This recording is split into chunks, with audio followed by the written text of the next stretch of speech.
8 months. For almost 250 days, I have been living in my son's house. 250 days, I wake up in the room that used to be his office. And for the first few seconds of every morning, I think I'm still in my house on Clinton Street, the house I lost. I lie on the bed, too narrow for someone used to a spacious mattress. I look up at the ceiling and remember how it all went wrong. First, Susan's death. Cancer took her quickly, just 4 months from diagnosis to funeral.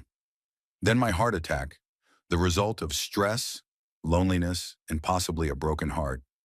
And then the medical bills that devoured my savings, like hungry fish tossing pieces of bread into a fish tank.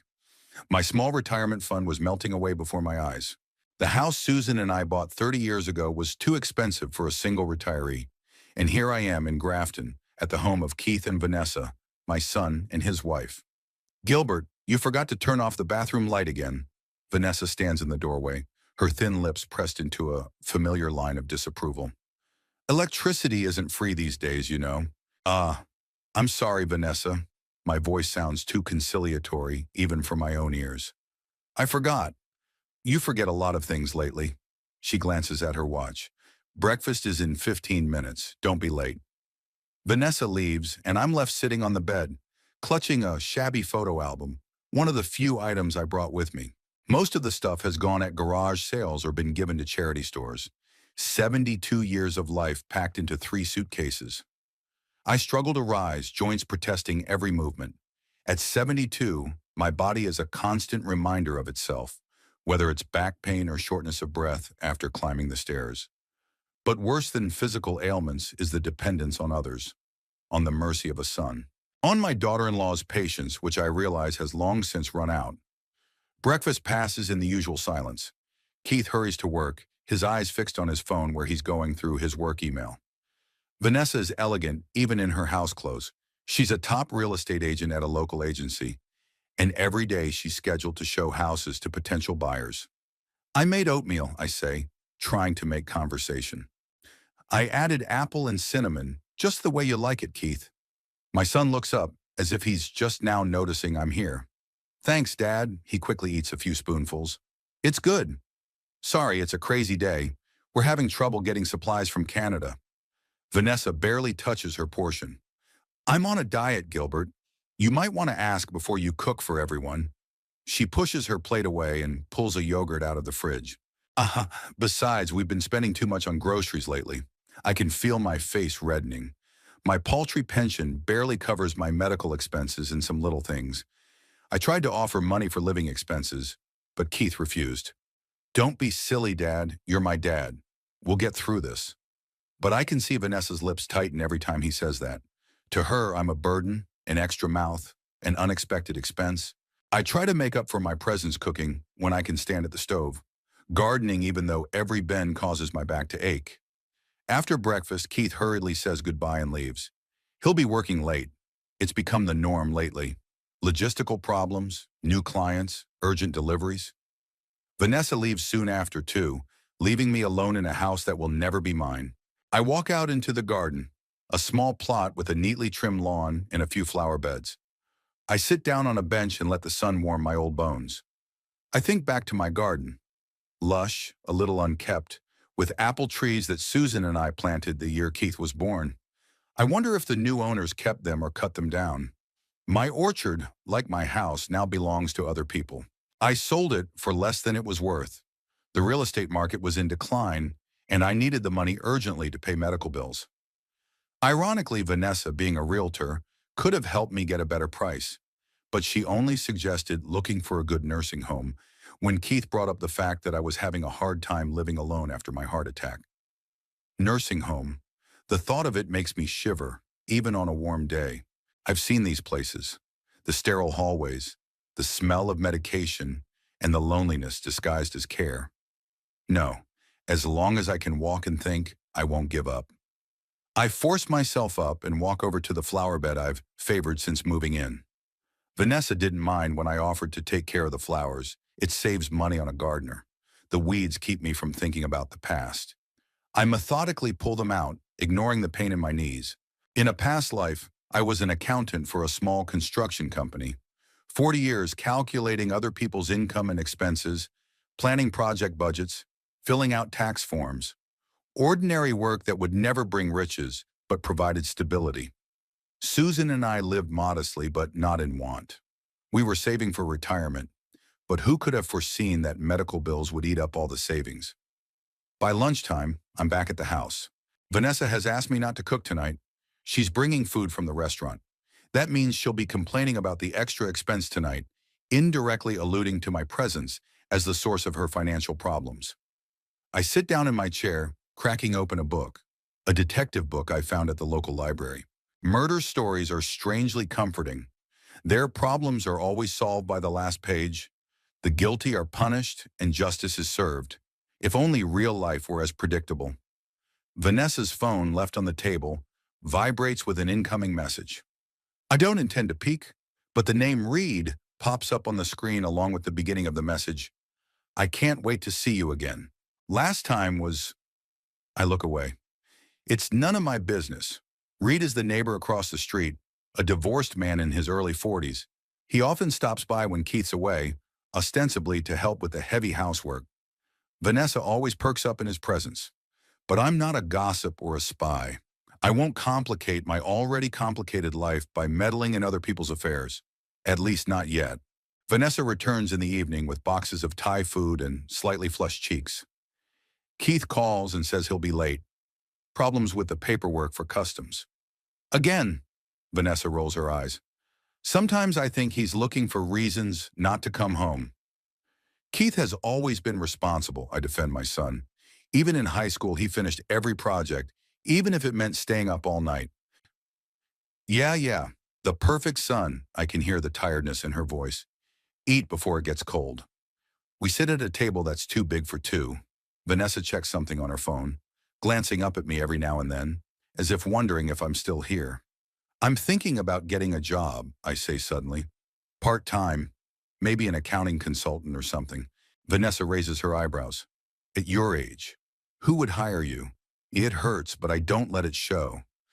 I have 40 years of experience, Vanessa. Somebody could use that. Sure, she shrugs. Just don't forget that you need more rest after your heart attack. We can't risk your health, can we? Keith would be against it. Her concern sounds fake. We both know she'd rather I contribute to the family budget. But she's also afraid Kit will blame her if something happens to me. I'll be careful, I promise. A little part-time work will only make me feel better. A man has to be useful. Of course, Vanessa smiles, but her eyes remain cold. Talk to Keith about it. After dinner, I help clear the table, though Vanessa assures me she can do it herself. She doesn't like me in the kitchen, her territory. In my first weeks here, I tried to cook, as I've done for the past few years since Susan left for a part-time job. But each time Vanessa found flaws. Either too much spice, not enough salt, or a dish too simple for her refined palate. Keith returns late when I'm already lying in bed pretending to be asleep. I hear muffled voices from the living room. Vanessa and my son. They're talking about me, I'm sure. I can't make out the words, but Vanessa's tone is quite eloquent. She's not happy. She's tired. She didn't sign up for a life with an old man. I close my eyes and try to think of something pleasant. About fishing with Keith when he was little. About the trip to Yellowstone we took with Susan on our 30th anniversary. About the garden that is no longer mine. Sleep comes slowly, reluctantly, like an unwelcome guest. Half asleep, I hear the floorboards creaking in the hallway. Keith is peeking into my room like he did every night as a child, afraid of the dark and the monsters under the bed. Now he checks to see if I'm breathing. After his heart attack, he's afraid of finding me one day not breathing. I'm okay, son, I whisper, even though I know he can't hear. I'm still here. The morning begins with a new batch of disapproving looks from Vanessa. You left the water in the shower running. She crosses her arms over her chest. Keith noticed when he got back. Last month's water bill was huge. I nod, accepting the accusation, though I'm not sure it's me. My memory isn't the same anymore, but I'm usually very attentive to these things. Frugality has become ingrained in my character over my years as an accountant. Keith's home today. It's Saturday. He's in the garage tinkering with his old motorcycle, a hobby Vanessa disapproves of but tolerates. I join him, filing tools and enjoying the rare moments of companionship. How are you, Dad? Keith wipes the oil off his hands with a rag. Settled in. Vanessa says you want to get a job. Yeah, I'm thinking about it. I watch his hands, so similar to mine when I was younger, deftly handle the tools. I need something to do, Keith, and I could help with the expenses. His face gets serious. Dad, we talked about this. You don't have to worry about money. I'm handling it.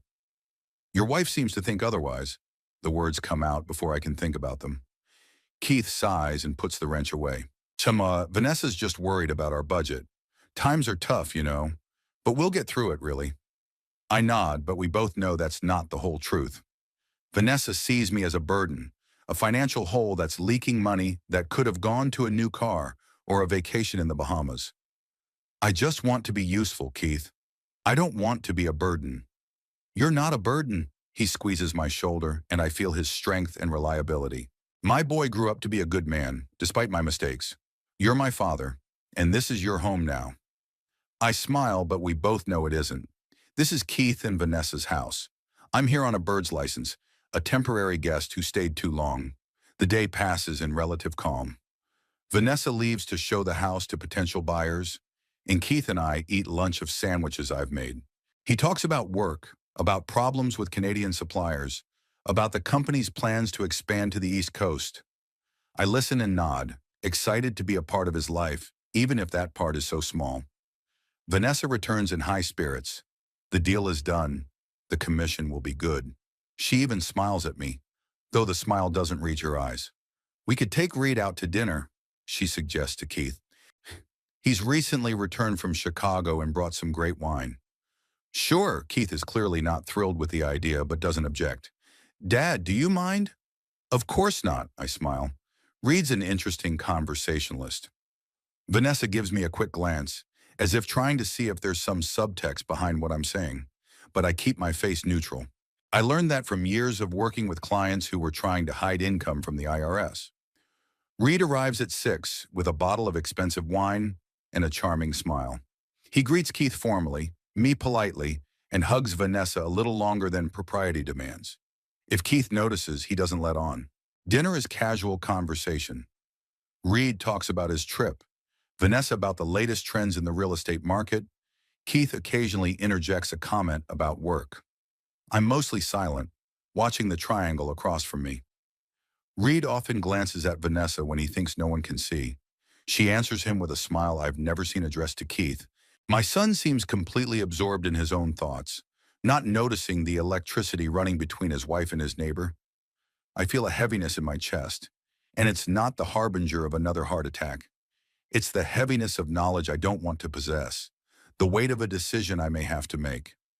After dinner, Reed and Vanessa go out on the terrace to smoke, a habit Keith is unaware of. His wife assures me she quit years ago. I stay to help my son with the dishes, pondering whether I should tell him of my suspicions or remain silent. After all, I have no proof, only the suspicions of an old man who probably spends too much time alone making up stories.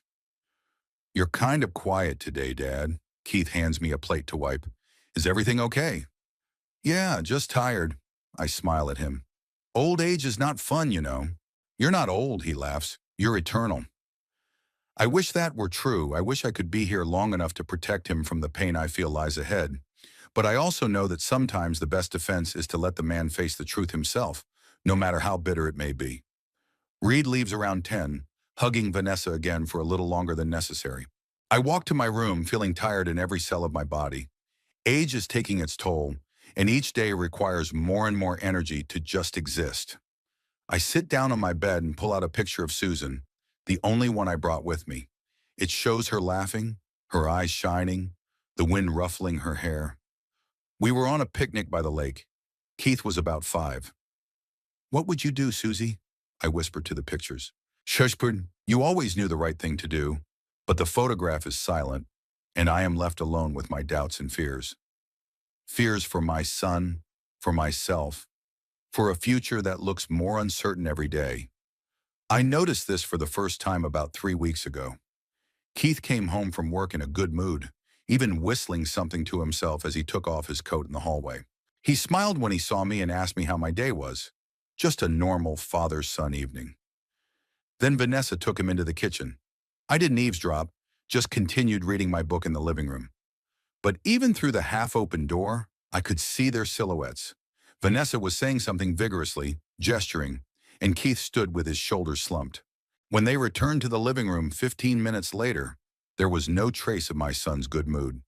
"Dad," he began then, avoiding looking me in the eye, "Vanessa and I were thinking that, maybe you should put a little deposit down on your lodging. Just a little bit, just to cover some of the expenses."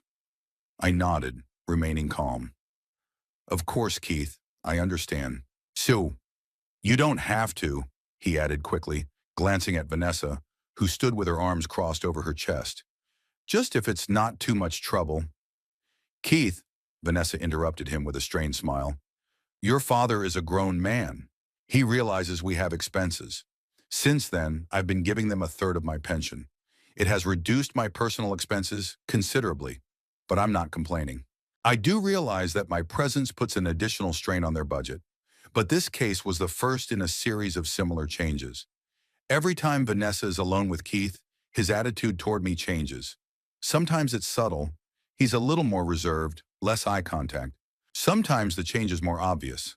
He suddenly remembers that I take too long to shower in the morning, or that my medication is costing more than he thought.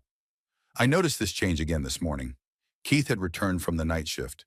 Documentation problems had required his presence until 2 in the morning. He was exhausted but still found the strength to smile at me when I offered him freshly brewed coffee. "Atram, you're the best, Dad," he said, taking the mug. We sat in the kitchen in pleasant silence until he looked at the clock and sighed. "Vanessa's going to wake up soon. We should shower in time." He left, and 20 minutes later, Vanessa came down to the kitchen, already dressed for work. She barely nodded at me as she poured herself a cup of coffee, then went upstairs. I could hear their muffled voices from the bedroom. Again, that peculiar, strained tone she uses when she talks about me. When Keith came downstairs, his face changed. He sat down across from me with his hands on the table. "Dad," Vanessa reminded me, you leave the lights on in your room when you leave, and the bathroom fan often runs for nothing too." "I'm sorry," I said sincerely. "I'm trying to keep an eye on it." "I know," he rubbed his face with his hands. "It's just, the electric bill's gone up, and Vanessa's worried." "I'll be more careful," I promised, but we both knew it wasn't about the light bulb or the fan. It was about me being here, taking up space, consuming resources. After Keith went to bed and Vanessa left for work, I was alone in the house. It's a strange feeling, being alone in someone else's house. Worse than just being alone. I decided to do laundry, a small way to contribute. I gathered my laundry, checked my pockets out of old habit, and headed for the laundry room located in the basement. Keith and Vanessa's house wasn't cheap. 2 stories, 4 bedrooms, though they didn't have kids. Vanessa always says they're not ready yet, even though Keith is 42. I think she just doesn't want kids, but she's never said it outright. In the laundry room, I found the laundry already being washed. Apparently, Vanessa had started the machine before she left. There was a stack of ironed clothes on the dryer, Keith's shirts for work. I decided to take them to their bedroom so they wouldn't get wrinkled. Once upstairs, I carefully placed the shirts on the bed and was about to leave when I noticed the dresser drawer pulled out. Normally, I wouldn't have noticed it. It was none of my business what Keith and Vanessa kept in their bedroom. But a corner of paper with the bank's logo on it peeked out of the drawer, and something about it caught my eye. 40 years as an accountant had taught me one thing: financial documents rarely lie. People lie about finances all the time, but the documents themselves, if you know how to read them, usually tell the true story. I hesitated for a second, then carefully pulled the drawer out a little farther. There lay a stack of bank statements, neatly folded and tied with a rubber band. On top was an envelope with a recent date on it, last month. I knew I shouldn't do that. It was an invasion of privacy, a breach of trust, but something told me it was important. Maybe years of working with numbers had developed my intuition when it came to money. Carefully, trying not to disturb the order of the documents, I pulled the top statement from the envelope. It was a statement for an account I'd never heard of, an account in Vanessa Sutton's name, but at a different bank than the one she and Keith used. Running my eyes over the lines, I saw regular receipts, about the same amount each month. Not very large, but not small either. About 15% of Keith's salary. I pulled the drawer out a little farther and found a few more statements for the same account from previous months. Vanessa had been systematically transferring money into a separate account for at least a year. Apparently, the account had been opened shortly after I'd moved in with them. With growing concern, I looked at several statements. The total amount was impressive, more than enough for a down payment on a small house or apartment, or for a long trip somewhere for just the two of us. But not with Keith. When I heard a noise upstairs, Keith must have woken up. I quickly put everything back in its place, slid the drawer shut carefully, and walked out of the bedroom. My heart was pounding like a run I hadn't been able to afford in years. What to do with this information? Tell Keith? He wouldn't believe me. Think I'd been going through their things without permission, which was true. Maybe Vanessa will explain it as personal savings or rainy day money. There's always a reasonable explanation, but my gut told me something was fishy. Over the next few days, I watched Vanessa more closely, noting small details I hadn't noticed before. The way she checks her phone when she thinks no one can see. How often she stays late after work, explaining it by showing houses to potential clients. How her voice changes when she talks about Reed, a neighbor who has become a frequent visitor to our house. Friday night, I overheard part of a phone conversation Vanessa was having in the backyard, thinking I was napping in my room. "No, I can't tonight," she said quietly. "Keith will be home." "Yeah, of course I want to. You know how I am." She laughed, that special laugh I never heard when she was talking to my son. "Okay, tomorrow afternoon, I'll tell her I'm showing a house in Westfield. We'll have a few hours." When she came back into the house, she had a slight smile on her face, which disappeared as soon as she noticed me in the chair with the book. "Gilbert," she said my name like it was something unpleasant. "I thought you'd be asleep by now." "I thought I'd read before I went to bed," I replied, not lifting my eyes from the book. "It's a lovely evening, isn't it?" "Yes, it's a pleasure," she said, clearly nervous. "Keith called. He's going to be late for work." "Again?" I looked up. The poor boy works so hard. "Yeah, work takes a lot of time." She looked away. "Send him. I'm going to take a shower." Yesterday morning, Saturday, Vanessa announced at breakfast, "I have a showing at the Westfield house today. I'll be back this afternoon." Keith, exhausted from yesterday's late shift, just nodded, keeping his eyes on his coffee. I'd noticed how gaunt he'd gotten over the past few months. Work and domestic stress were taking their toll. After Vanessa left, Keith and I spent the morning in the garage. He fiddled with the bike, I handed him tools, and we talked about nothing. I didn't dare broach the subject of his marriage. It wasn't my place to get involved, and I had essentially no proof. Only the suspicions of an old man who probably sees problems where there are none. Around noon, Keith's phone rang. He was urgently summoned to work. Problems with a delivery that a major customer was waiting for. He apologized, took a quick shower, and left, leaving me alone in the house. Vanessa had forgotten her phone. It was on the coffee table, must have fallen out of her bag in a hurry. The blinking light showed that a new message had arrived. I shouldn't have done that. I know I shouldn't have. But concern for my son overshadowed my moral compass. I picked up my phone and saw a message notification from Reed on the lock screen. "Waiting for you. Bought that wine you—" The rest wasn't visible without unlocking the phone. I put it back, feeling a mixture of guilt and anxiety. My sister-in-law had clearly lied about her plans for the day, and the neighbor was complicit in that lie. A little later, Vanessa called the house phone, her voice sounding strangely strained.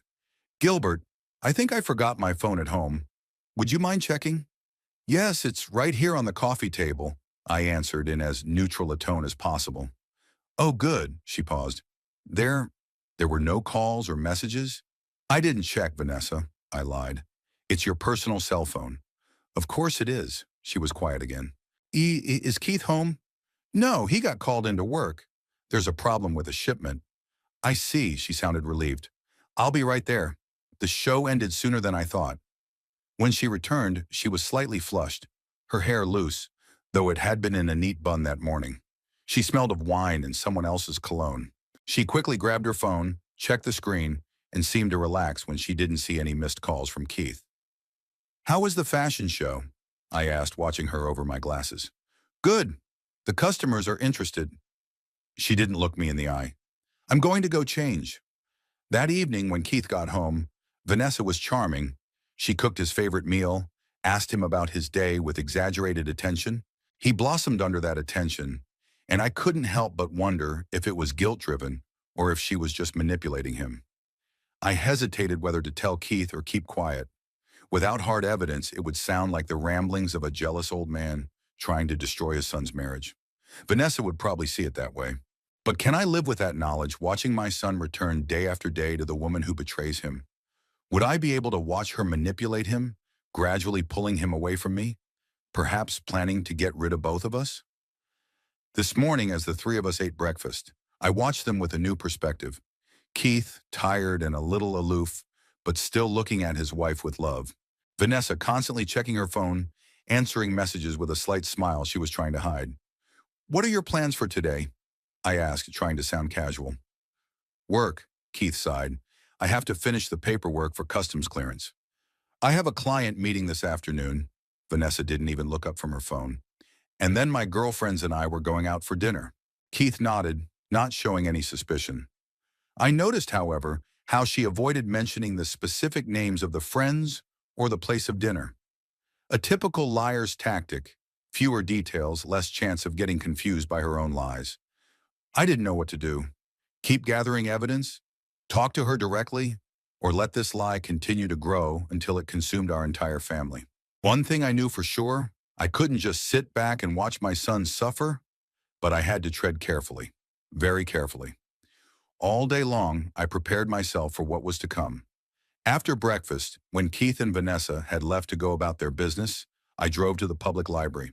There on the computer, I printed out key pages of bank statements that I had photographed on my old cell phone one day when I was alone in the house. The old man with the phone elicited only a sympathetic smile from the librarian. She probably thought I was printing pictures of my grandchildren, but I was typing evidence of my sister-in-law's double life. Regular transfers to a secret account, dates, amounts. Everything said that she was methodically preparing for something. A new life without Keith, perhaps, or without both of us. I didn't know for sure, but I couldn't keep quiet any longer. When I got home, I hid the printouts in an old envelope and put it in my shirt pocket. Then I started cooking dinner. Baked chicken and vegetables, Keith's favorite dish. If we were going to have a hard conversation, at least let the food be good. Vanessa came back first, around 6. She was surprised to see me in the kitchen. "What are you doing?" she asked with undisguised irritation. "Cooking dinner," I answered calmly. "I thought we could all use a good home-cooked meal." "I was going to order something," she tossed her bag on the chair. "You're just wasting groceries." "General, it's no big deal," I continued chopping vegetables. "Besides, Keith likes my chicken." She snorted but didn't say anything, just pulled a bottle of white wine out of the fridge and poured herself a glass. "Rough day?" I asked, trying to sound casual. "No harder than usual," she took a sip. "Just tired of it all." "All of what?" I couldn't help but ask. She gave me a long look, then shook her head. "Never mind, I'm going to go change." When Keith got home from work around 7, dinner was ready. He looked exhausted but smiled when he smelled fried chicken. "Dad, did you cook my favorite?" His face brightened up. "Thank you." "You're welcome, son," I patted him on the shoulder. "Go wash your hands and we'll have dinner."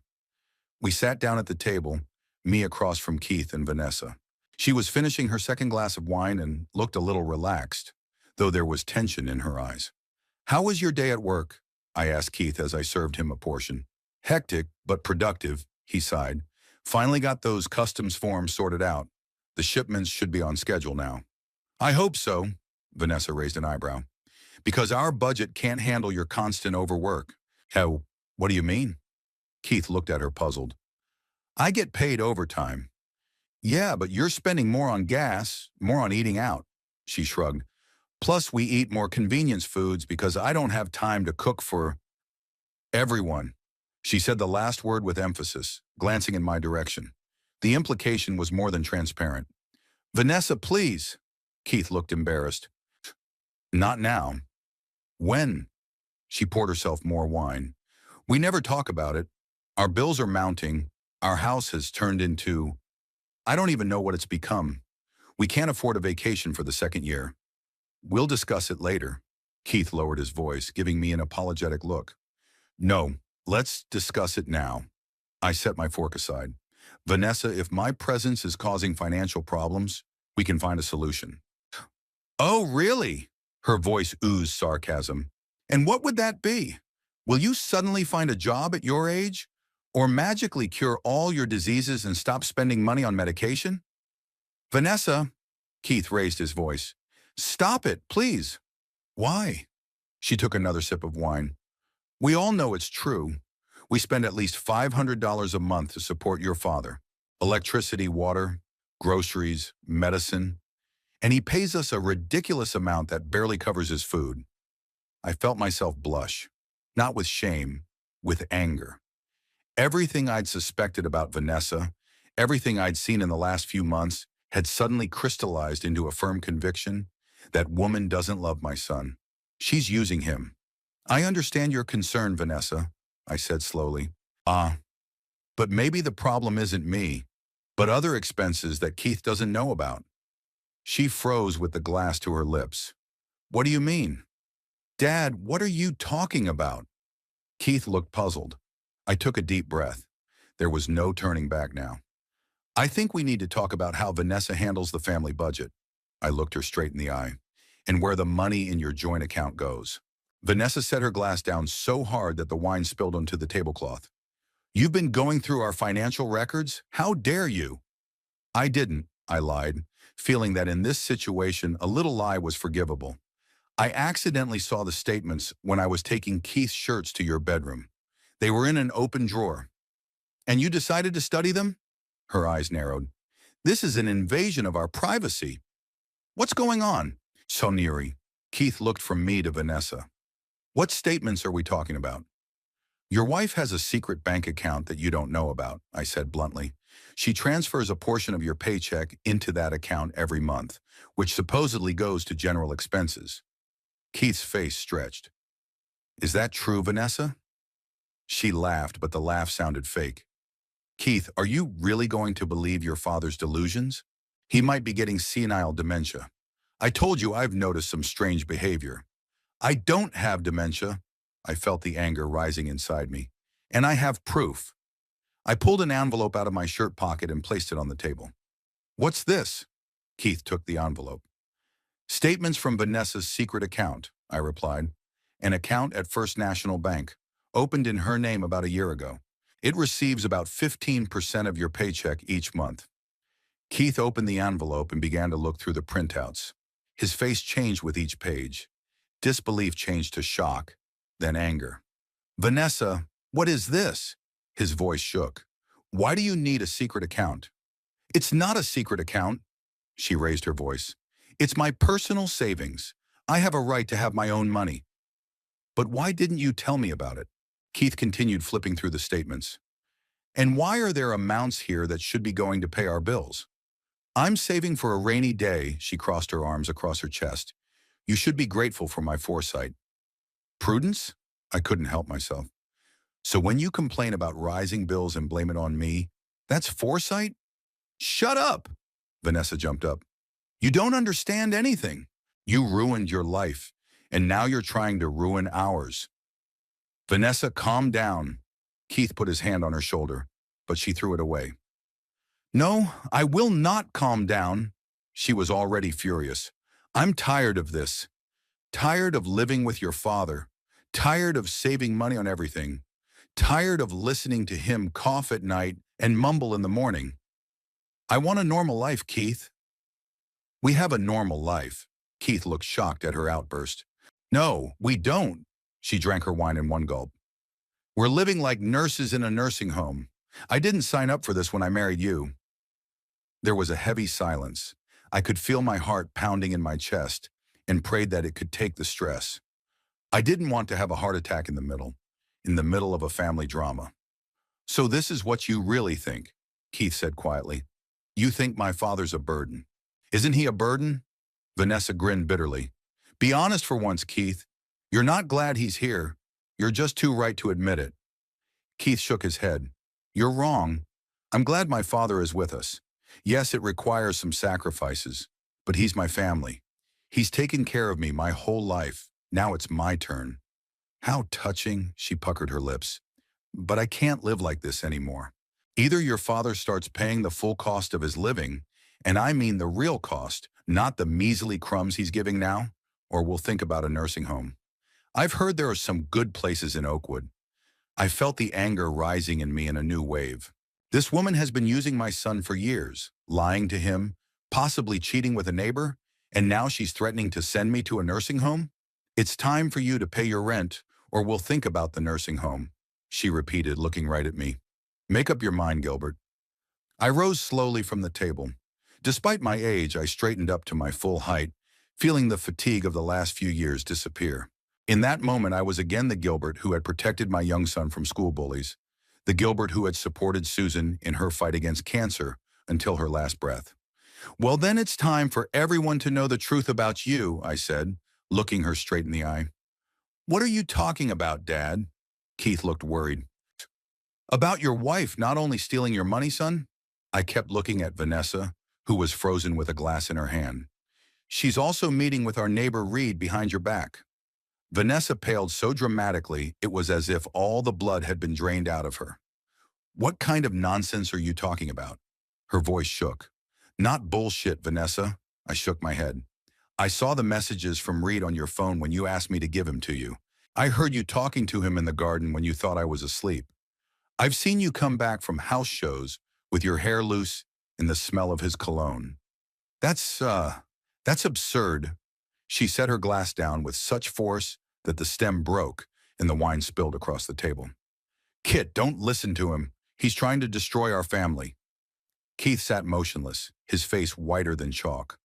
Is it true? He asked quietly. Are you dating Reed? Of course not. She tried to take his hand, but he pulled away. That's the ramblings of a crazy old man. Reed's just a friend who helps me with the heavy housework when you're not here. You're always at work. Are you accusing me of working hard? Keith's voice got harder. I work to provide for us, so we can have this house, this food, this life. And you're never home, she shouted. You're always at your precious job, and I have to sit here with your father and pretend I like this life. No one asked you to pretend, I said calmly. But no one asked you to lie, cheat, or steal. I don't steal, she turned to me. It's my money. I have the right to control part of our income. But not to lie about it, Keith shook his head. Not to blame my father for rising expenses when in fact you're just transferring money into your secret account. It's not a secret account. She repeated it like a mantra. It's savings. For the future. What future, Vanessa? Keith asked quietly. Our future together? Or for your future with Reed? She was silent, and that silence was more eloquent than any words. I pulled another piece of paper out of my pocket. Here's a printout of your cell phone messages, Vanessa. I put it on the table. I didn't want to come to this, but you left me no choice. It was a bluff. I couldn't access her messages, but I knew that if she was really guilty, she'd believe that I was somehow able to do it. And I turned out to be right. She grabbed the piece of paper without even looking at it. You had no right, her voice trailed off. Check for Iwan. This is my private correspondence. So it's true, Keith said, not as a question, but as a statement. You really are dating Reed. Vanessa froze, realizing that she had just given herself away. She slowly lowered her hand to the paper, which, if she'd been more careful, would have been just a printout of a news article. Yeah, it's not what you think, she began to stammer. We're just friends. Yeah, sometimes we have a drink together, but that doesn't mean anything. And the secret account? Keith pointed to the statements. That doesn't mean anything either. I've been saving for us. She tried to put a sincere expression on her face. For our future. Then why didn't you tell me about it? Keith shook his head. We could have saved together. Open a joint savings account. Yeah, I wanted to surprise you. She sounded less and less sure. Save up for a vacation or a new car. I sat down again, feeling my legs weakening. The emotional strain was too much for my age, but I couldn't stop now that the truth was starting to come out. That's a strange way to surprise me, I remarked. Blaming someone else for rising costs while withholding the money yourself. You don't understand. Vanessa turned to me, her eyes glistening with anger and tears. You never understood. You always looked down on me, always thought I wasn't good enough for your son. That's not true, I shook my head. All I ever wanted was for Keith to be happy. And until recently, I thought you were making him happy. I do, she turned to Keith. I make you happy, don't I? We're happy together, Keith. My son sat looking at printouts of bank statements. His shoulders slumped as if an invisible weight had been placed on them. I thought we were happy, he said at last. But happy people don't lie to each other, Vanessa. They don't hide money or meet neighbors behind their partner's back. It's all his fault, Vanessa pointed at me. He made the whole thing up to break us up. He doesn't, and you believe this. That senile old man? Don't you talk about my father like that? Keith's voice became dangerously quiet. He never gave me any reason to doubt his word. And you lied to me about the money. Who knows what else you lied about? Vanessa realized she was losing, her face contorted with anger. Fine. You want to know the truth? Yes, I have a separate account. Yes, I'm saving money because I don't want to end up like your father, penniless, dependent on other people's favors. I want to have my own independence. Independence from me? Keith looked at her with pain in his eyes. From our marriage? From all this? She put her hand around the room. From this life where I have to make every cent count, where I can't afford a new dress because we're feeding your father, where I can't have a party because your father will get in the way, where I can't even make love to my husband without worrying that the old man will hear us through the wall. I felt myself blush. It was a low blow, but I wasn't going to back down. Vanessa, I understand your frustration, I said as calmly as I could, but lying and cheating isn't the answer. Oh, shut up. She grabbed the bottle of wine. Me? You've ruined everything. Everything. We were happy until you invaded our lives. We weren't happy, Keith said quietly. We were just pretending. Vanessa froze with the bottle in her hand. What did you say? We weren't really happy, Keith repeated. I worked my ass off to provide the life you wanted. You complained about everything I did. We hardly ever talked, apart from discussing bills and shopping. That's not happiness, Vanessa. And you blame it on me? Her voice shook. I'm not blaming anyone. Keith just looked tired. I'm just saying I don't want to live a lie anymore. So you're choosing him over me? She pointed at me. Your father over your wife? I'm choosing the truth, Vanessa. Keith shook his head. I choose a life without lies and manipulation. She set the bottle on the table with such force that it almost fell. Anna, that's beautiful. You think I'm going to fight for you? For this? She circled the room again. You two aren't worth it. Vanessa turned and left the room, her footsteps thumping loudly on the stairs. A few minutes later, we heard the bedroom door slam. Keith and I were left sitting in silence, broken only by the ticking of the clock on the wall. I felt devastated, but at the same time strangely relieved that the truth had finally come out. I'm sorry, son, I said at last. I didn't mean for it to come out like this. Keith looked up at me with tired eyes. It's not your fault, Dad. You just showed me a truth I refused to see. He picked up one of the printouts and looked through it again. All this time she's been lying to me, right to my face. Sharon, people do terrible things sometimes. I put my hand on his shoulder. But you deserve better, son. You always have. I thought I knew her. He shook his head. Thought we were building a life together. And all this time she's been... He didn't finish the sentence, but I understood. Betraying someone you love is one of the most painful wounds a person can experience. I knew that because I'd seen it destroy other people's lives. Now I've seen it ruin my son's life. What do I do now, Dad? Keith asked.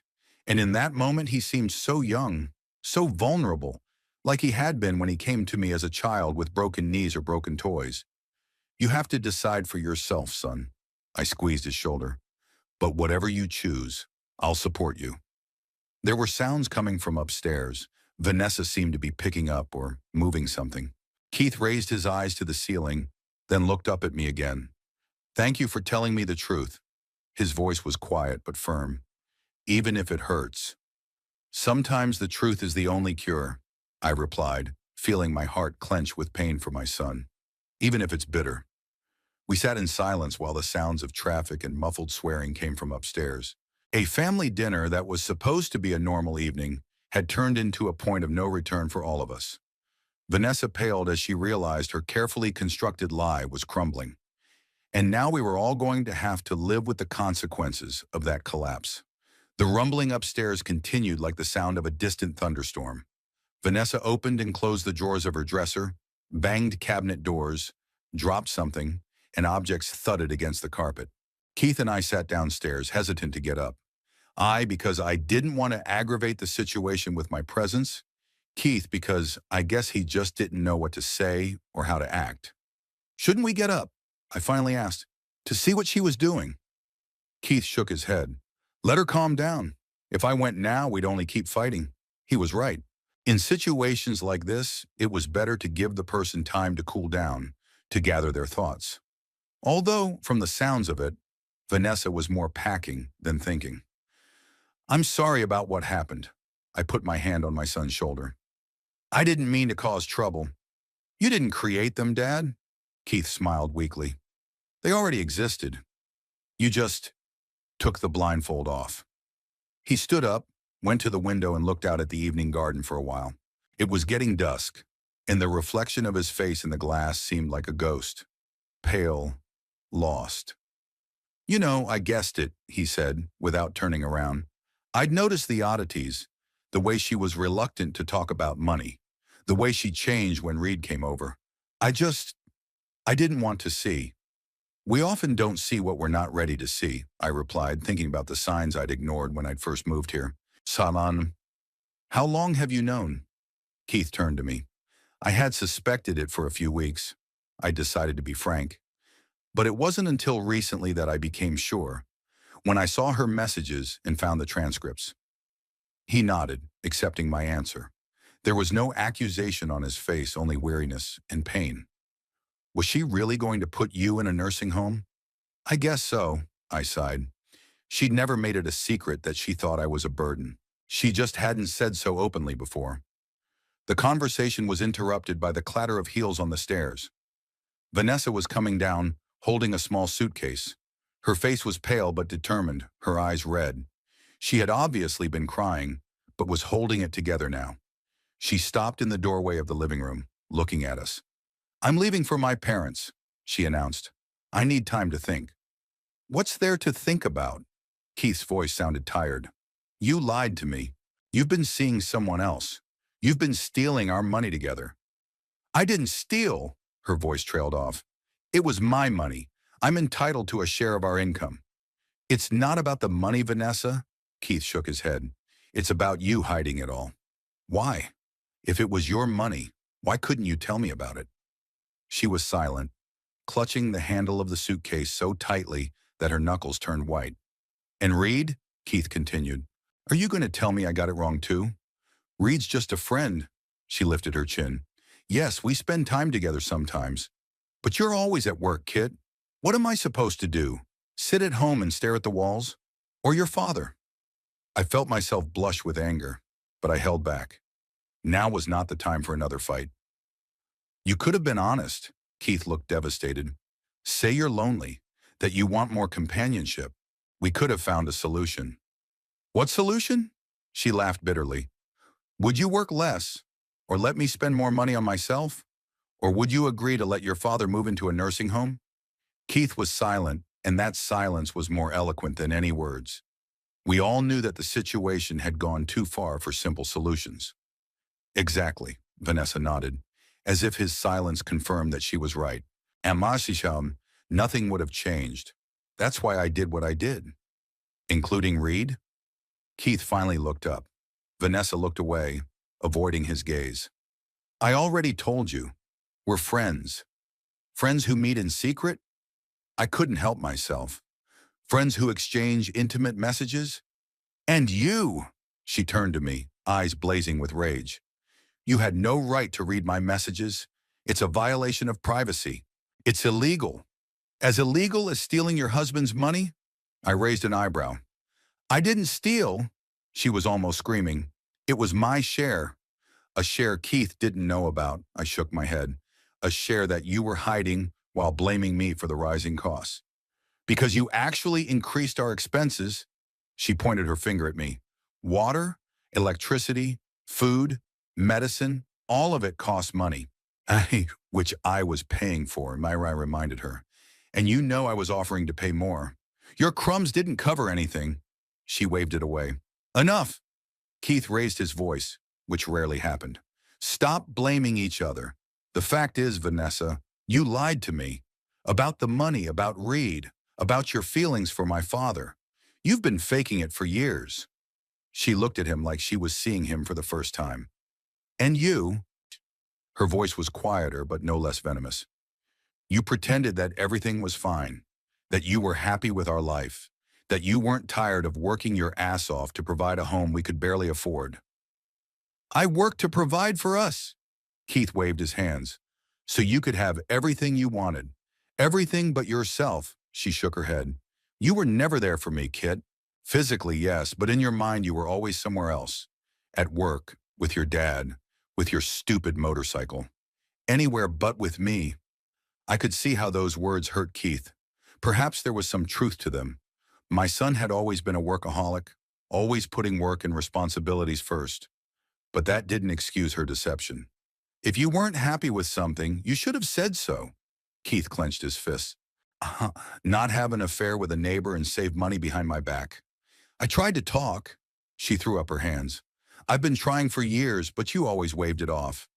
Not now, dear, I'm tired. Let's discuss it later. I'm busy at work. It was never later, Keith. They stood across from each other like two fighters in a ring, exhausted but still determined.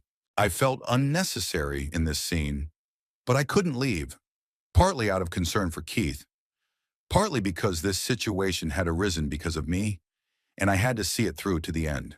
I'm leaving. Vanessa finally broke the heavy silence. I need time to think, and so do you. What's there to think about? Keith repeated his question. Were you going to leave me for Reed? Was that true? She was silent, avoiding his gaze, and that silence was more eloquent than any words. Jesus! Keith ran his hand over his face. Is it that bad? Were you really planning to leave me? I don't know what I was planning. Her voice shook. I just knew I couldn't live like this anymore. In this house with the constant tension, with your father, with our problems, I wanted to have a backup plan. Shut it. An escape plan, Keith grinned bitterly. And Reed was part of that plan? Vanessa lowered her eyes. We were just talking. He understood me. He listened. He didn't judge. And you fell in love with him. It wasn't a question. I don't know how I feel, she raised her voice. I'm confused, okay? I don't know what I want. Except that you don't want to be here. Keith nodded, as if finally accepting the truth. You don't want to be with me. No, I didn't say that. She shook her head. I just wanted space, opportunity, choice. A choice between me and another man? Keith said it quietly, but each word dropped like a stone. Vanessa didn't answer, and her silence was confirmation. Go away, Keith turned away. Go to your parents, go to Reed's, wherever you want. I don't care. Keith, she took a step toward him, but stopped when he held up a hand. Don't. His voice sounded tired. Just walk away. We both need time to think. She stood without moving, then nodded. I'll call you when I'm settled. Don't bother. He still didn't look at her. Vanessa pressed her lips together, then turned and headed for the door. As she passed me, she stopped. Are you satisfied? Her eyes glistened with unshed tears. You destroyed our family. Son, I didn't destroy your family, Vanessa. I shook my head. You did it yourself when you chose to live a lie. She stared at me for a long moment, then abruptly turned away and walked out. The front door slammed, her car engine rumbled, the gravel in the driveway creaked, and then it was gone. She was gone. Keith and I were alone in a house that suddenly seemed too big and too quiet. He stood at the window looking out into the darkening garden. His shoulders slumped as if he had aged 10 years overnight. I'm sorry, son. I walked over to him, not knowing what else to say. You know what the weirdest thing is, Dad? He didn't turn around.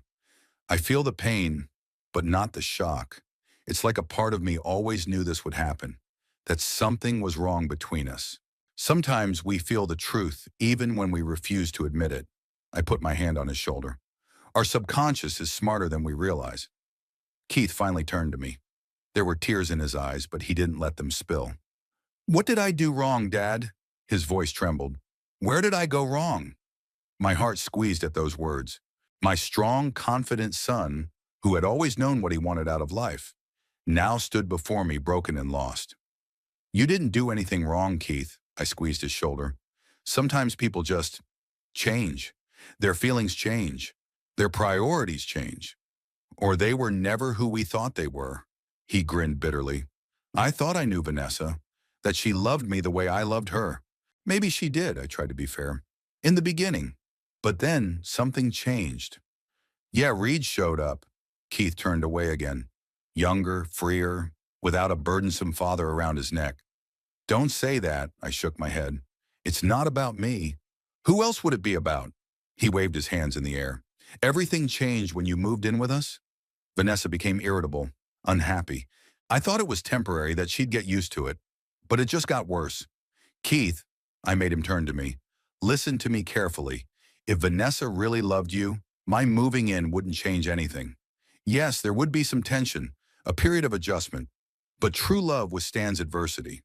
He looked at me like he wanted to believe me, but he couldn't. I don't know. If she was looking for an excuse to leave, she'd find one with or without me, I continued. If not me, then something else. Your job, your house, financial problems. Anything. Keith nodded slowly, as if my words were beginning to penetrate his pain. Maybe you're right, he sighed, but that doesn't make it any easier. I know, son. I put my arms around him, feeling him tense up and then relax in my arms. I know. We stood like that for a while. Father and son, sharing grief and comfort as we'd done all our lives. Once I'd comforted him after broken knees and lost games. Now, after a broken heart. What am I supposed to do now, Dad? Keith asked when we finally pulled away from each other. What you always did when you faced difficulties, I smiled weakly. Accept the situation, think about it, and decide how to proceed. Sounds easy, he shook his head, but I don't even know where to start. Start by eating. I pointed to the cool dinner that was still on the table. Then get some sleep. Everything will look clearer in the morning. He smiled weakly, and in that smile I saw an echo of little Keith, who always believed his daddy knew how to fix everything. I'm not hungry, he shook his head, but you're right about sleep. I'm tired as hell. We cleared the table in silence, each immersed in our own thoughts. When the dishes were washed and the kitchen cleaned up, Keith poured himself a glass of whiskey and sat in the living room, staring out the darkness outside the window.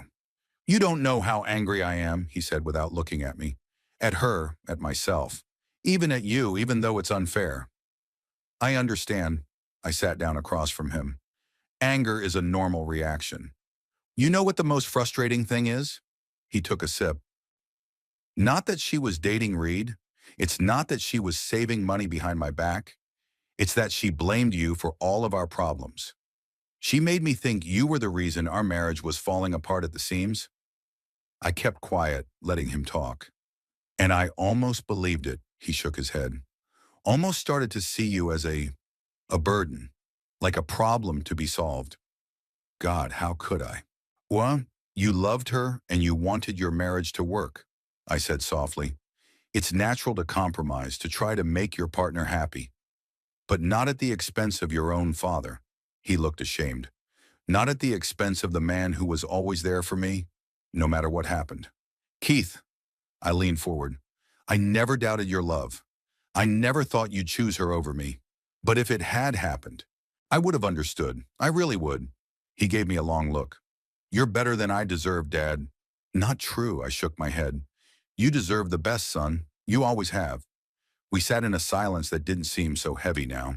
There was still tension in the air, but it was mixed with relief. The truth, no matter how bitter, was always better than a lie. I think I ought to talk to her, said Keith after a long silence. When we've both calmed down, try to understand what went wrong. If that's what you want, I nodded, but don't make any hasty decisions. Give yourself time to think. I don't know if there's much to think about, he finished his whiskey, after everything that's come to light today. I'm not sure there's anything that can be salvaged.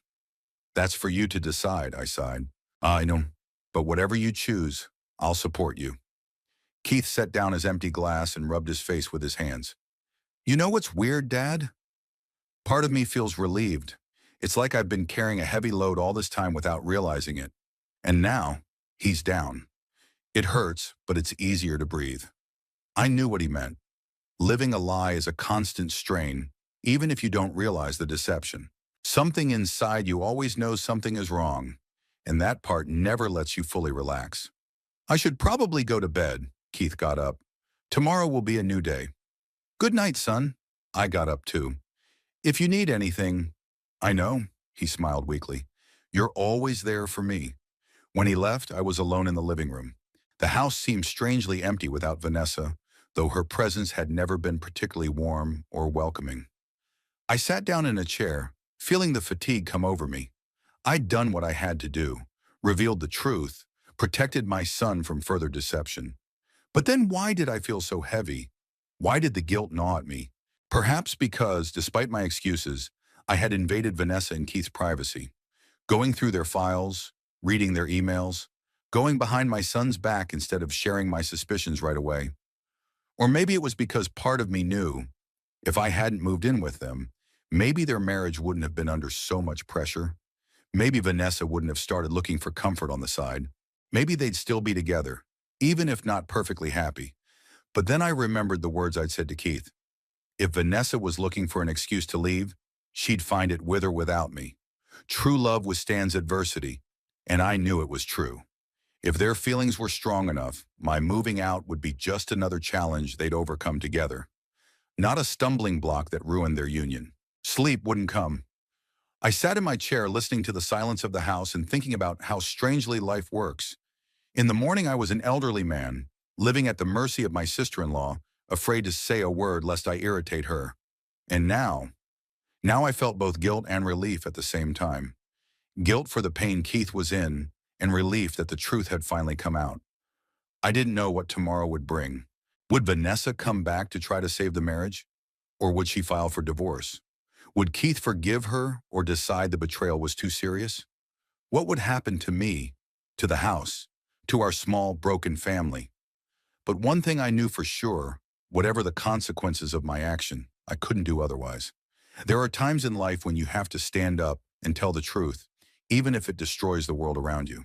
Because a world built on lies will collapse sooner or later, and then the wreckage can be even more destructive. I finally got up and went to my room. Tomorrow would be a new day, and whatever it brought, Keith and I would face it together, as we always had. Together, shoulder to shoulder, father and son against all the storms life can throw at us. The morning came gray, with low clouds hanging over the garden like harbingers of an impending storm. I woke up early with a heavy feeling somewhere under my ribs, a mixture of guilt and relief that had haunted me all night. When I went down to the kitchen, I found Keith already there, sitting at the table with a cup of cold coffee, staring out the window with an unseeing gaze. He didn't even turn around when I walked in, though he usually had an amazing ability to sense my presence. "Good morning," I said quietly, not wanting to startle him. He flinched as if coming out of deep thought. "Ah, Dad, good morning." "Sorry, I was thinking." "Did you sleep?" I walked over to the coffee maker, which was still warm. "A little," he shrugged. 2 hours, maybe 3. I poured myself a cup of coffee and sat across from him, scrutinizing my son. Dark circles under his eyes, wrinkled t-shirt, stubble. He looked exhausted, but at the same time oddly calm, like a man who'd made an important decision. "Vanessa called," he said, staring into his cup. "About 1 o'clock in the morning." I didn't want to push, but I needed the information. "She's at her parents'. Said she was coming to get the rest of her stuff this afternoon." Keith ran a hand through his hair. "I'd better leave when she's here. I'm not ready for another conversation." I nodded, understanding his desire to avoid another confrontation. "I can leave with you if you want." Keith shook his head. "No, someone has to be here to see to it that she—" He fell silent, but I understood. To make sure she doesn't take anything but her things. We ate breakfast in silence. I made toast and eggs, but Keith barely touched his portion. His mind was clearly wandering somewhere far away. "Did she say anything else?" I asked at last, unable to bear the silence. Keith sighed. A lot of things. That I had it all wrong. That you were manipulating me. That she was entitled to half the house and all the property. And Reed, I couldn't help but ask. She didn't say anything about that. A bitter grin tugged at his lips. She said I never really loved her, though. That I'd always put work in you before her. That's not true, I shook my head. You always did your best for your family. Maybe that's true, Dad. Keith finally looked up at me. Maybe I really was too busy to notice how unhappy she was. Oh, Keith, I put my hand on his wrist. If she wasn't happy, she could have said so. Talk to you, not save up money behind your back and date another man. He nodded, but I could see the doubt in his eyes. Self-sabotage is a common reaction to betrayal by a loved one. People look for reasons in themselves, trying to find excuses for the actions of the one who betrayed them. So, I called Thomas, Keith said, referring to his lawyer friend. He said he could meet with me today to discuss options. Are you sure you're up for that? I asked cautiously. Maybe you should give yourself some time to think, to cool down. What's to think about, Dad? He shrugged. She was seeing someone else. She's been saving up to leave me. She's been lying to my face for years. There's nothing to think about. I nodded, accepting his determination. Keith was always like that. When he realized the situation was hopeless, he didn't waste time on fruitless hopes, cut it off and moved on. Sometimes I even envied that trait of his. After breakfast, Keith left. To meet Thomas, he said, though I suspected he just needed time alone to collect his thoughts away from a home that now held too many painful memories. I was left alone, trying to occupy myself with the usual chores. I washed the dishes, cleaned up the kitchen, even started making dinner, though I wasn't sure if either of us would be hungry. Around noon, the doorbell rang. Vanessa had come to get her things. When I opened the door, I saw her, pale with red eyes but holding herself with dignity. Standing next to her was an older woman, her mother. I could tell from the similarity in her facial features. She? Gilbert, Vanessa nodded, avoiding my eyes. This is my mother, Doris. We've come to get my things. Hello, I nodded to the woman, who looked at me with undisguised distaste. Apparently, Vanessa had presented her version of events. Is Keith home? Vanessa asked, walking past me into the hallway. No, he's in a meeting, I replied, trying to sound neutral. Convenient, she grinned. I saw him running away so he wouldn't have to see me. I didn't respond to that provocation. Vanessa and her mother went upstairs, and soon I heard them opening closets and pulling out dresser drawers. I stayed downstairs, determined not to disturb them, but not to leave the house completely unattended either. An hour later, they came down with several suitcases and boxes. That's not all, Vanessa said, looking at me defiantly. I'll be back for the rest later. Summerno, okay, I nodded. She lingered in the doorway to the living room, looking around the room as if memorizing. You know, I'm entitled to half of this house, she said suddenly. We bought it with Keith. That's for you and Keith to decide. I tried to keep my tone neutral. No, it's up to the court, her mother interjected. If your son thinks he can just throw my daughter out on the street, he's sorely mistaken. No one's throwing anyone out. I felt my irritation rising. Vanessa left on her own. After you turned your own son against her, Doris raised her voice. Vanessa told me how you went through their files, how you made up stories about her and the neighbor.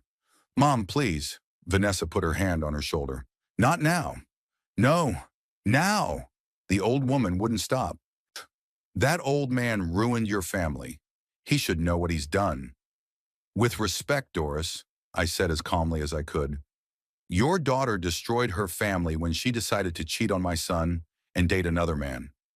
Lies, she almost spit the word out. Reed is just a friend. Vanessa would never… Mom! Vanessa raised her voice now. That's enough. Come on, let's get the stuff to the car. They left and I stood in the hallway, trying to control my emotions. Of course, Vanessa had made it look good. Of course, her mother believed her daughter over her evil father-in-law. And maybe in some alternate reality, Vanessa really did believe that I made it all up, and it wasn't her fault. By the time they came back for the second batch of stuff, I was calmer. I sat in the living room with a book, pretending to be engrossed in my reading, but watching them scurry up and down the stairs with boxes and bags. Finally, Vanessa stopped in front of me. You should know, Gilbert. Her voice was quiet but firm. I'm not just going to leave all this behind. I'm entitled to my share. Of course, I nodded. This is between you and Keith. No, it's between all of us. She squinted. You interfered in our marriage. You turned Keith against me. You made up that story with Reed. Vanessa, I interrupted her. We both know the truth. I saw the messages on your phone. I've seen you come back from house shows. I found statements from your secret account. She was silent, pressing her lips into a thin line. I didn't mean for things to turn out this way, I continued softer. I really didn't. I just couldn't stand to see you use my son anymore. I loved him, she said quietly, in my own way. Maybe not like in books or movies, but I loved him. I didn't know what to say to that. Perhaps she did love Keith as much as she was capable of that feeling, but her love was too weak to stand the test. I'm sorry for the way things turned out, I said finally. She nodded, then turned and walked away without another word.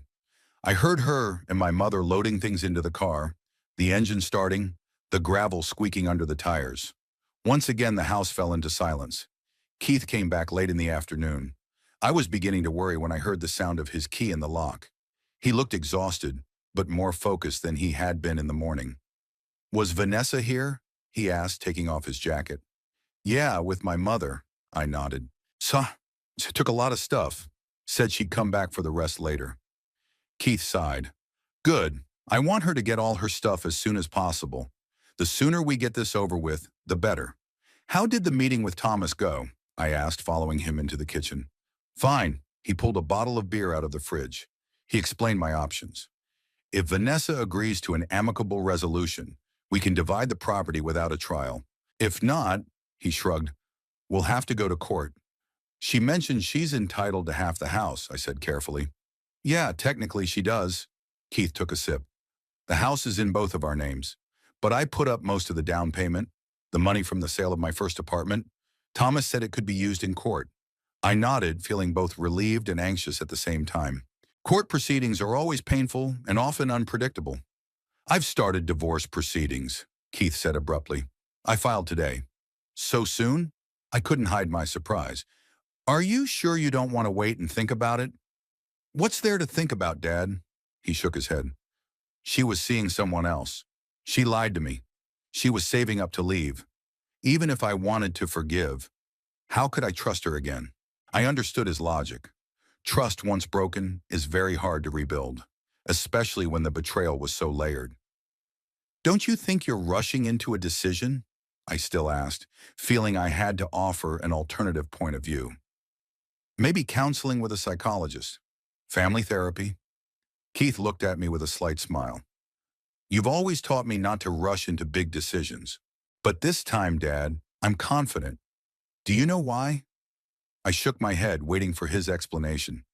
Because I feel nothing but relief, he said quietly. There's pain, of course. The hurt, the anger. But underneath them, relief. Like I can finally breathe. I knew what he was talking about. Sometimes the end of a relationship, even a painful one, brings release, especially if that relationship had been toxic for a long time. We moved into the living room, sat in the armchairs as we had done every night for the past few months. Only now Vanessa's shadow didn't stand between us, nor did the tension of unspoken words and repressed emotions hang between us. I have to tell you something, Dad. Keith leaned forward, holding the beer bottle with both hands. I knew something was wrong. I've known for a long time. I just didn't want to admit it. What do you mean? Oh, I asked, even though I knew the answer. Vanessa's been different since you moved in. Irritable, distant. At first I thought it was a natural reaction, a change in family dynamics, a new person in the house. But then, he paused, choosing his words. Then I noticed that she was staying late after work more and more often, checking her phone more often and quickly putting it away when I came over, talking more and more about Reed. Why didn't you say anything? I asked gently. Because I was afraid. He looked at me with so much pain in his eyes that my heart squeezed. Afraid my suspicions would be true. Afraid of losing her. Afraid of being alone. You'll never be alone, son. I put my hand on his shoulder. I know, he smiled weakly. But fear isn't always rational. We were silent. each of us thinking about something else. It was starting to rain outside the window, large drops drumming on the glass as if nature wanted to speak too. I have to admit something too, I said after a long pause. I'd seen the signs much earlier than I'd acted on them. I saw the way she treated you, the way she manipulates you, how she distances you from me. Why didn't you say anything? Now it was his turn to ask. Same reason, I sighed. I was afraid. Afraid of causing problems in your marriage. Afraid you'd choose her side and it would ruin our relationship. Afraid of being on the street. I would never, he started, but I raised my hand. I know, son. But like you said, fear isn't always rational. We sat in silence, broken only by the sound of the rain, each of us absorbed in our own thoughts. A strange relief spilled over between us, of honesty, of not having to pretend, of knowing that we could finally be ourselves. Do you know what I think? Keith said, setting the empty bottle on the table. We've both lived in fear for too long. I've been afraid of the truth about Vanessa. You were afraid of my reaction, and as a result, we were both unhappy. It wasn't just us. I shook my head. Vanessa was miserable too, in her own way. Sona, maybe, Keith nodded. But she chose lies over honesty, deception instead of straight talk. That was her choice. I couldn't disagree. Whatever the circumstances, each of us always has the choice to tell the truth or lie, to act or enact, to fight or give up. I'm going to start looking for an apartment, I said, deciding to change the subject. Something inexpensive, within the limits of my pension. Keith looked at me in surprise. What are you talking about? Well, now that Vanessa's gone, you might want some privacy. I tried to sound nonchalant. Maybe meet someone new. I don't think the new girl will like living with your old dad. Dad? Keith straightened up, looking at me indignantly. You're not going anywhere. This is your home now. It's our home. Huh. But I don't want to be a burden, I said quietly. I don't want you to feel like you have to take care of me. You're not a burden, he said firmly. You're my father, and I want you here, especially now that, he stopped talking, but I understood, especially now that he's going through a painful divorce. Are you sure? I still had my doubts. I could find something nearby. We could see each other every day. I'm sure. He stood up and walked over to me, putting a hand on my shoulder. Dad, we're a family, and now more than ever, we need to stick together, support each other. I felt a lump go down my throat. My boy, my son, who had just been betrayed by the woman he loved, was thinking of ways to support me. I'd always been proud of him, but in this moment, pride mixed with endless love and gratitude. Okay, I covered his hand with mine. If you're sure. I'm sure, he squeezed my shoulder. What's more, I have an idea. I'm thinking of selling this house. What? I looked at him in surprise. But you love this house. You and Vanessa have put so much work into fixing it up. Exactly, he nodded. Too many memories. Too much Vanessa. I think it would be easier for both of us to start fresh, in a new place, without the ghosts of the past. I understood his logic. A house holds the energy of the people who lived in it.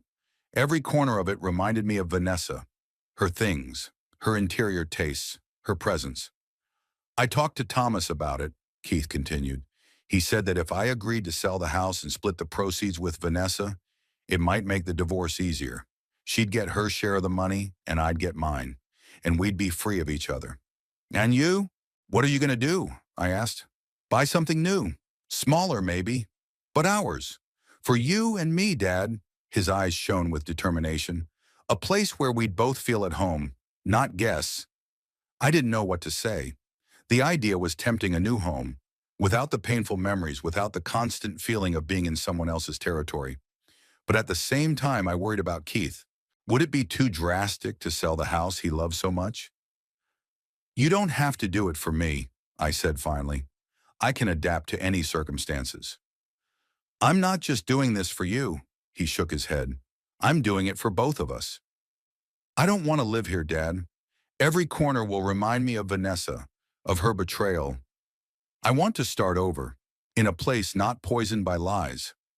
I nodded, understanding his feelings. Sometimes a physical space becomes too closely tied to painful memories, and the only way to heal is a change of scenery. If you're sure that's what you want, I said softly, I'll support you, whatever it takes. I know, Dad, he smiled, and in that smile I saw a glimmer of hope, the first since this whole thing started.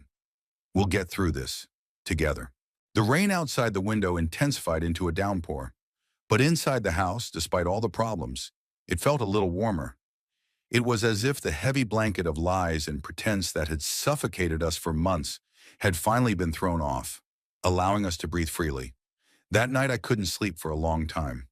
I lay in my narrow bed listening to the sound of the rain and thinking about the future, about the new house that would truly be ours, about how Keith would handle the divorce and whether he would ever be able to trust again, about Vanessa, who, despite everything she'd done, also deserved a chance at happiness, even if not with my son.